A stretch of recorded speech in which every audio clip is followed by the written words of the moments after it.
Haven't made one of these in a while. I've been feeling it. Things have been busy.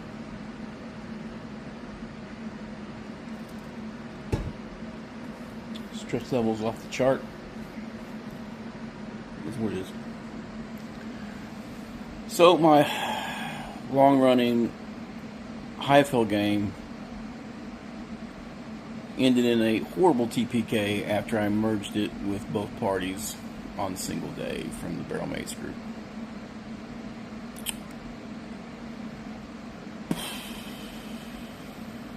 Happens. So I dived right into another game. That's how it goes. I'm taking a break from the Greg Gillespie dungeons. They all rhyme, in my opinion, with different skins. Plus, my players all have access to it. I have several players who are DMs. The worst kind of players to have, DMs. I'll just be honest, okay? Everybody thinks their way is the best way to do things. Respect the table, y'all. But so I asked around and figured out what one no one had. So I picked one up that was not on the chart, that was most affordable, and that was Castle of the Mad Archmage. And I've been filling out the general areas. I'm going to be dipping into some classic TSR stuff around the town, and I'm going to do a little bit more urban stuff that I've not done in the past. I typically hate urban adventurers. Hate it. Because a lot of things adventurers take for granted, I'm like, that just is not how it would be. They're not going to let you walk around town in full armor and full combat dress. So that's what I made it. No armor in town, boys. You can wear padded, and you can carry a dagger. If you're of the chivalric class, i.e. paladins and up, you can wear a sword. If not, then you better be in the employ of a very powerful merchant who needs bodyguards. You are guarding certain government institutions, or you're part of the watch. Otherwise, no armor. No, you can't walk around in town with a pike. We're not going to have armed mods. There are ways to get your armor and stuff in town and to residences, inns, or taverns, but there are storage fees. There are licensors, and we're going to dive into taxes. They've already discovered, I was like, well, Fairytown and Harbor Town were outside the walls, and they don't enforce the armor policy, because that would just be inconvenient to merchants just going down the road. But if you go into the walls of the city, you better be wearing city clothes. The players have already immediately revolted, and they will not go inside the tower. They won't go inside town. They're staying outside. I guess stabs are allowed. You're walking stabs and walking sticks. So you could probably use a shillelagh. It's not obviously, it's a club, but it's not obviously a club. And they're not going in town. They're refusing. I'm like, alright, that immediately cuts off 90% of options from town. There are no merchants outside of the walls who can buy the good stuff. There will be taxes. Highly lawful neutral. And they're going to tax everything coming from the big dungeon. And all the little dungeons. And by the way, you better sign up on a charter and have a name, a sigil that identifies you as adventurers. Or there's going to be problems. So, no one's liking that so far, although it opens up tons of role-playing.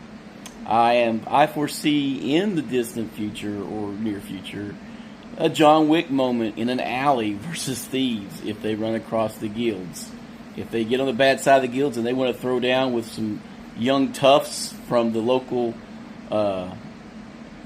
society of like-minded individuals. I ripped that off some dude's website. I thought it was hilarious.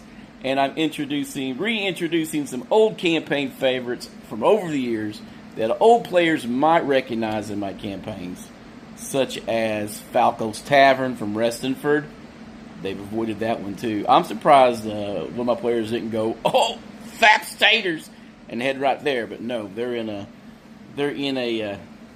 upscale inn, and same with vicious halfling bastards. I'm bringing back the VHB as one of my street guilds, one of my thieves guilds. 2 thieves guilds in the same city, 2 different focuses. One focuses on burglary and pickpockets. One focuses on extortion. Extortion, kidnapping, and general thuggery. The halflings. They got some halfling fighters called bully boys. Don't make me go get the beat boys. You're being shaken down by a 3-foot-tall dude with sideburns. He's got knuckle dusters. Like, what? He's going to wear out your knees. That fight takes a whole different turn when you realize no one's wearing armor, right? The halflings might be wearing real good clothes, but they're all dexterous. They're street fighters. And the players will be like, "That's my armor." Have your John Wick moment. Enjoy it. And everything else is going to be added in as I go. And I'm thinking about doing a flat 10% tax on everything that comes out of that big old castle. I've not decided how to do magic items, besides maybe just making them record them. But they're going to tax them on the coinage. And that's what funds the entire city. And the locals don't get taxed. You're going to notice that a lot of things in town are a lot cheaper because it's only on imports, exports, and the adventurers getting hit with the tax. But there's taxes for everything. Ferry tax. I have a whole list. I haven't printed it out. I started just making the tax thing. Which, I mean, it does mean people constantly picking in their pockets and throwing out coppers and silvers. But the first adventure's not even going to be in town. It's going to be to the south. If they go that way, I mean, they may charge right into the big ruins. Because I got some guys who just want to go to the ruins all the time. We'll see. I'm excited about it. I know it's going to fail miserably because I put a lot of work into it. And the more work you put into something to get started for our hobby, is the higher the probability that it's going to go to shit and people just going to not be interested or whatever. There was already some RP going down. One of the players wanted to be kind of freakish, non-standard, special snowflake. I'm like, all right, but it's going to be minus on certain encounters. And I rolled him. He rolled 4 minus 2, that's deuces. That's a 2. That's as bad as you can get on the encounter chart. You want to play a freak, you get treated like a freak. I'm just saying. It was a bad roll. And that's how the tempo is started. It's also when the silence on my Discord started. So I was putting effort into RP with the barmaids, and I threw out some hooks. And no one followed up on any hooks at all so far. That's going to be how everything is, I think. I think it's going to be. The hooks will be there. They'll be in plain sight, and no one's going to follow up on squat. Just point us at the dungeon. We need to murder stuff. I got that feeling. Which will mean a short and bloody campaign. That's what's this. Those who live by the sword in this kind of situation will inevitably die by the sword. Or end up in the dungeons.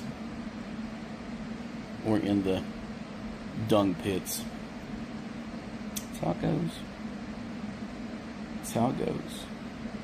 I will be updating on the modifications I've been making to the Castle of Mad Archmage. I'm using Dragon Slayer. So a lot of the stuff that's delving deeper AD&D stuff in there, I will have to alter on the fly or ahead of time when I catch it. The AD&D higher treasure dump, players might like. I find it frustrating, but we'll see. That means the damage I cover might go up a little bit. It means from glancing over, they'll be getting +2 weapons a little faster. A few what I consider ultra powerful items like necklaces of adaptation seem to be pretty plentiful. The same with rings of free action. Like, holy crap. I've counted several that I'm like, that's a lot, and pretty easy to attain within the first 2 to 3 levels. That's multiple players with the same kind of magic apps. But we'll see. We will see. I'm excited for it. That usually is a bad indicator. I'm handwriting the wandering monster encounters. That way, once you write them, it's easier into your memory. So I recommend, people are all computer focused now, but I found that when I write it down on an index card and I place it right there by my keyboard, if I've written it down, it's in the memory already, and it makes things flow. I am going to use how it's doing the 1 check per hour for wandering monsters, which I think is way too infrequent. But that's what the module says. I'll go with it, but I will call for those rolls every time they make too much noise or they do oddball stuff. It's going to be a thing with Dragon Slayer versus AD&D, which I'm going to be playing with. I need to actually post another ruling. I'm making bandaging from Dragon Slayer. You got to buy bandages. So when you do the bandage, it's going to cost you 5 silver every time you do it for the sterilized bandages and stuff. The stuff you use. We're going to make it a resource just like I did with Lavendord. Maybe not as expensive. So, anyway, game well, game often. I'm back in the game, running a big one every Monday. And I'm going to see if the players are okay with doing an extra day during the week every other week. So every Monday and an every other day being Tuesday, Wednesday, or Thursday. May do some back-to-back days to be interesting, especially on holidays. Got a holiday on Monday. See if we can pull off a Monday-Tuesday game. I'm going to try to make it to where no one stays in the dungeon. Just get back to town in case I have. I already have. I've dropped 2 players already. One till fall. One, who the fuck knows? His schedule's jacked. But we'll figure it out. So we do. Right? We figure it out. Game well. Game often. Have fun, guys. Later.